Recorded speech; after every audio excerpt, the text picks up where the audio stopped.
You are loved by God and you are desired. You are wanted by Jesus. For a minute tonight, just let that sink in for a moment. Just consider it. Let it wash over you. Instead of pushing it away, instead of explaining how you know it already, hear it for the first time and come to believe somehow, just a small amount more than you ever have before, God wants me.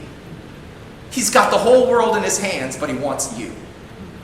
There's no lack in him. He's not missing anything. He has no need, but he desires you. It's not that he needs what you have or he needs you to do something for him. It's not that he needs your talent or he needs your gifts. It is not about his pride. It is about his heart. He desires you.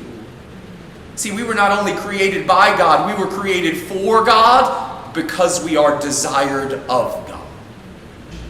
His desire is that we be with him, that we belong to him, that we be partners with him, that we enter into his relationship with God the Father, that we become his brothers and his sisters by being adopted by his Father. His prayer was not for us to have a home in heaven, but for us to join him in the relationship of the Godhead, which is so much bigger and so much deeper and so much better, isn't it?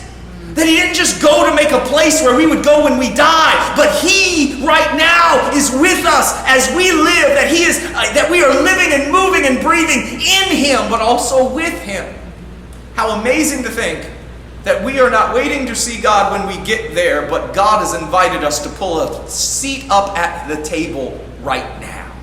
There will be a great supper, a great feast, the marriage feast of the Lamb, when all comes to its conclusion. But you and I are already welcome at the table. Why put off what could be enjoyed?